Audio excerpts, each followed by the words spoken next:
Entre indústrias, comércios e confecções, damos continuidade hoje à série de reportagens sobre o trabalho em Nova Friburgo.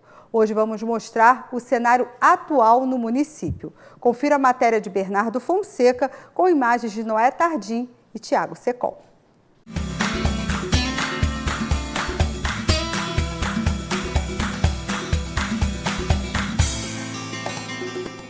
As pessoas economicamente ativas são aquelas que trabalham ou que estão procurando emprego. Elas formam a maior parte da população. No Brasil, são mais de 100 milhões. Em Nova Friburgo, cerca de 100 mil. As fábricas deram lugar ao comércio, aos escritórios, aos autônomos, às universidades, às funções criativas e às vagas que exigem cada vez mais dos profissionais. Mesmo assim, a indústria ainda é responsável por gerar metade da renda do município e 1 em cada 4 empregos. No ramo do vestuário e também no ramo metalúrgico. Continua com uma expressão grande, né? É significativo que nós tenhamos aqui 1/4 da mão de obra empregada é do ramo industrial, algo que não é comum no resto do país, apesar de Friburgo também ter um setor de serviços muito forte. O setor de serviços reúne os transportes, comunicações, instituições financeiras, administrações públicas, comércio, entre outros. Com a evolução da economia, as antigas lojas perderam espaço para as grandes redes e franquias. Toda a arrecadação dessas empresas de fora, na cidade de Friburgo, o dinheiro não fica aqui, o dinheiro sai. Por isso eu acho que não deveria dar essa permissão. E essas empresas vêm também com poder aquisitivo muito grande.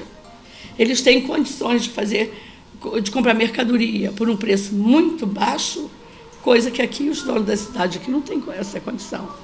Então, prejudica muito os empresários da cidade. Hoje, um dos maiores desafios para o trabalhador é driblar a crise econômica. Na verdade, o trabalhador não tem nada para comemorar. Você vê os exemplos que estão vindo de Brasília. O país está vivendo uma crise, 14 milhões de desempregados. Devido a que está passando aí o país, aí, as coisas que estão acontecendo aí, acho que não tem muito o que comemorar, não.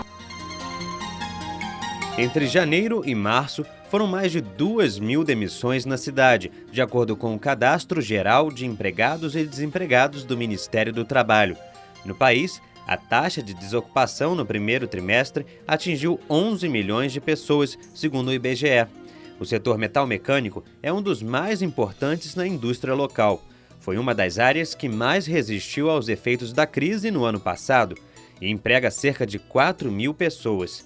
Para o presidente do Sindimetal, o momento é desafiador. As demissões que estavam contidas, pelo menos no setor metal-mecânico no ano passado, em relação à média brasileira, agora realmente se ampliaram e a gente não vê muita perspectiva de crescimento de emprego. O desafio está em conseguir manter o emprego. Acho que esse é o primeiro desafio.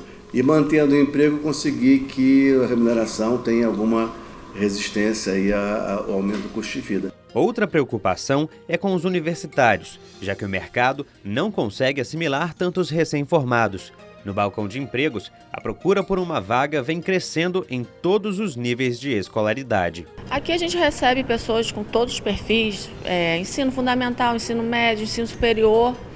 E aí a gente tenta encaixar nos requisitos que o empregador já nos deu. E mesmo com a crise, o balcão de emprego tem conseguido oferecer um grande número de vagas. Muitas empresas têm o seu processo seletivo próprio, então não colocam vaga com a gente. Então esses empregadores, eles vêm aqui, mas também procuram por fora. Com a situação econômica, cresce a informalidade. O setor do vestuário, por exemplo, gera 14 mil postos de trabalho. Mas o número é ainda maior se levado em conta os faccionistas. Assim, as empresas não precisam se preocupar com leis trabalhistas, já que o serviço não tem vínculo em carteira e é pago por produção. Mais de 70 anos depois da instituição da CLT, a busca pelo cumprimento de direitos ainda é uma realidade. O direito de trabalho ele é um direito fruto de luta, né? Foram conquistas, poderíamos chamar assim. A legislação trabalhista não consegue contemplar tudo e a gente vai viver sempre essa luta, né? O interesse do empresário e o interesse do trabalhador no contraponto do outro lado. Eu acho que comparativamente a outros países a gente tem direitos muito bons. Eu acho que são muito importantes, a CLT é muito criticada pelos empresários, mas se você pegar num recorte histórico um pouco maior, você vai ver que a história sempre foi desfavorável para quem estava na linha de produção, para quem estava no chão de fábrica, e eu acho que as garantias de alguns direitos são muito importantes. Claro que sim, são importantes. A gente tem que sempre visar o trabalhador, porque é o trabalhador que traz a economia do país, faz o país crescer economicamente. Sem o trabalhador não tem país, não tem civismo, não tem país, não tem social. Então tudo que a gente fizer nesse país tem que fazer visando o bem do trabalhador, o bem do povo brasileiro. E amanhã, na última matéria da série sobre trabalho, vamos falar das perspectivas para a Nova Friburgo.